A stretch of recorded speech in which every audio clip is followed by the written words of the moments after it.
ओम शांति।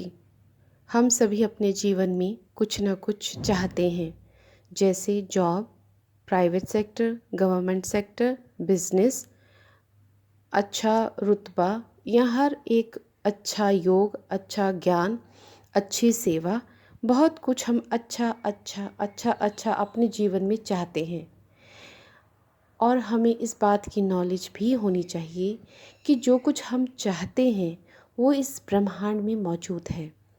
ब्रह्मांड हमें वो हर एक चीज़ देता है जो हम चाहते हैं, परंतु हमें उस चीज़ को पाने के लिए अपनी एनर्जी को, अपनी फ्रीक्वेंसी को उस लेवल तक पहुंचाना पड़ता है, तभी हम उस चीज़ को अचीव कर पाते हैं।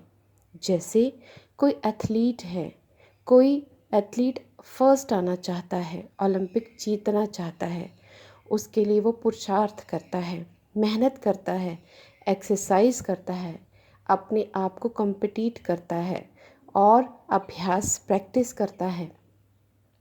फिर उसके बाद अगर वो इसके काबिल बन चुका है तो वो उस ओलंपिक को जीतेगा, नहीं तो वो थोड़े छोटे छोटे उसके नीचे के लेवल तक के गेम्स को जीत करके फिर आगे बढ़ेगा। जैसे किसी को जॉब चाहिए तो उस लेवल तक पहुंचने के लिए उसे उस लेवल तक पहुंचने के लिए अपनी एनर्जी को उस तक बढ़ाना पड़ेगा। उस एनर्जी को बढ़ाने के लिए उसे उस जॉब के बारे में जानना, पढ़ना, नॉलेज लेना बहुत ज़रूरी होगा। तभी उसकी फ्रीक्वेंसी उसके साथ मैच करेगी और वो उस जॉब को हासिल करेगा। जैसे मान लीजिए कि कोई 12th या 10th में अपने फर्स्ट डिवीज़न लाना चाहता है, मेरिट में लाना चाहता है, लेकिन वो उस मेरिट को तभी लिस्ट में तभी आ पाएगा जब वो उस तक अपनी एनर्जी को रेज़ करेगा। उसके लिए उसको पढ़ना पड़ेगा, उसको याद करना पड़ेगा, सभी आंसर्स को अच्छी तरह से उसे अपनी माइंड में रिपीटेशन करना पड़ेगा, उसको घर पे ही उसके लिए प्रैक्टिस करनी पड़ेगी।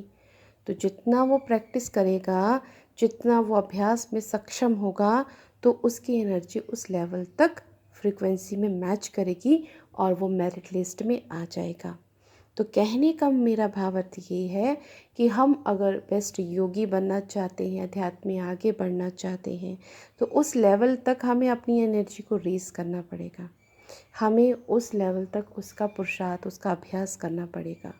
हमें अगर बिज़नेस में अच्छा बनना है, हमें वो बिज़नेस चाहिए, तो उसके लिए हमें अपने एनर्जी को उस फ्रीक्वेंसी तक रेस करना पड़ेगा, उठाना पड़ेगा। उसके लिए हमें जो वो बिज़नेस चाहिए, उसमें वो सीट चाहिए, उसके लिए उस बिज़नेस की नॉलेज होना, उसके एक एक पॉइंट को पकड़ना, उसके लिए अपनी मेमोरी को शार्प रखना, और इन सभी चीज़ों के लिए हमारी कंसंट्रेशन बहुत अच्छी होनी चाहिए। और कंसंट्रेशन हमारी बढ़ती है कि हम जिस चीज़ के पीछे लग जाते हैं उसी के बारे में सोचना, उसी के बारे में अभ्यास करना, उसी के बारे में नॉलेज गेन करना, उसी तरह के लोगों से मिलना जो वो उस नॉलेज को जानते हैं पहले से, जो उस फील्ड में काम कर रहे हैं।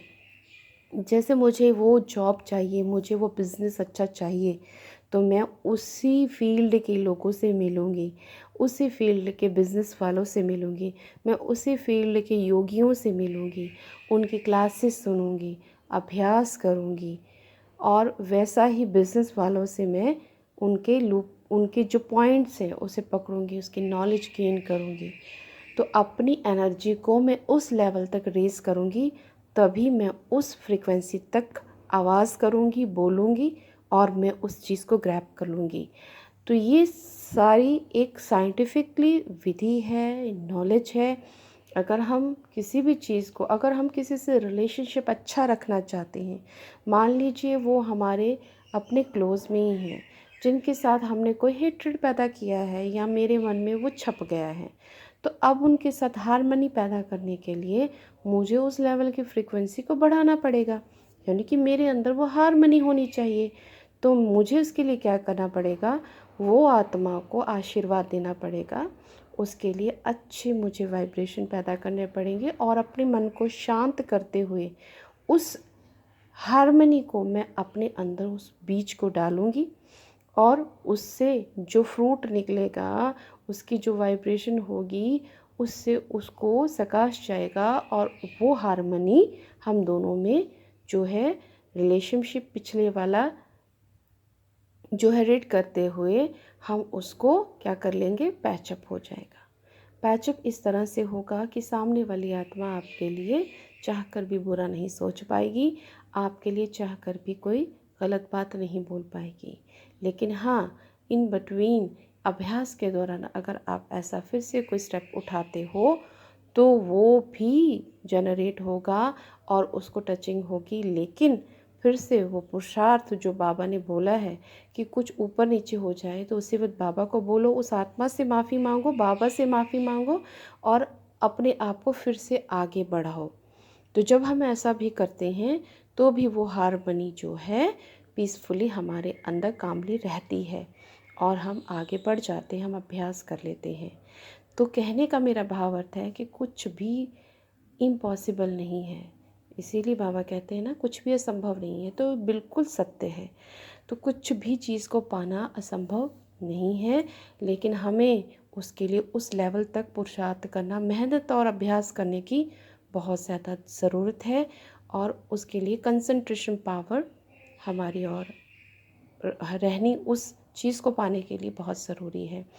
और दूसरी बात, हमने कई बार ये भी देखा है कि किसी बिज़नेस के फील्ड में या जॉब के फील्ड में कुछ ऐसी आत्माएं होती हैं जो उस लेवल के लिए नहीं होती हैं, लेकिन फिर भी उस चेयर पे बैठी होती हैं। वो इसलिए, इसका आंसर ये है कि वो अपने पिछले जन्म का जो है सुख उपभोग रहे हैं, तो वो उनको मिल गया। तो अगर हम उस लेवल के अभी नहीं हैं तो कोई बात नहीं, लेकिन उस लेवल तक उठने के लिए हमें अभ्यास करना पड़ेगा। आप बड़े बड़े जितने भी लोग हैं, आदमी हैं, जो अपने बचपन में गरीब थे या पुरुषार्थी थे, अभ्यासी थे, तो वो उस लेवल से उठते उठते वो कब सफल हुए, तो उसके बीच में जो समय गुजरा है तो उन्होंने उस लेवल तक अपनी एनर्जी को रेस करने का पुरुषार्थ किया, अभ्यास किया है, तभी वो सीट पे जाके बैठे हैं। तो हम अगर आज के टाइम में अगर ऐसा कुछ चाहते हैं तो असंभव कुछ भी नहीं है। उस लेवल तक, उस एनर्जी तक हमें अपने आप को ऊपर उठाना होगा, तभी हम उस चीज़ को अचीव कर सकते हैं, तभी हम एक बेस्ट योगी और ज्ञानी बन सकते हैं। ज्ञान को अच्छी तरह से करने के लिए, दूसरों को बताने के लिए, उस ज्ञान को पहले खुद में भरना और उसको धारण करना भी तो ज़रूरी है। उस लेवल तक हम उठेंगे तो दूसरों को भी ज्ञान समझा सकेंगे, अदरवाइज़ तो फिर ऐसे ही चलता रहेगा। उस लेवल तक ना पहुंच पाएंगे तो ना हम कुछ कर पाएंगे। तो ये एक मेथड है, एक टूल है, टेक्निक है, एक मोड है। तो इसको आप अपने जीवन में इम्प्लीमेंट कर सकते हैं। जो पढ़ना चाहते हैं, जो जॉब लेना चाहते हैं, जो बिज़नेस में जाना चाहते हैं, जो किसी फील्ड में जाना चाहते हैं, जो अध्यात्म में आगे बढ़ना चाहते हैं, तो ये एक विधि है, एक तरीका है अपने आप को उस लेवल तक सक्षम बनाने के लिए। ओम शांति।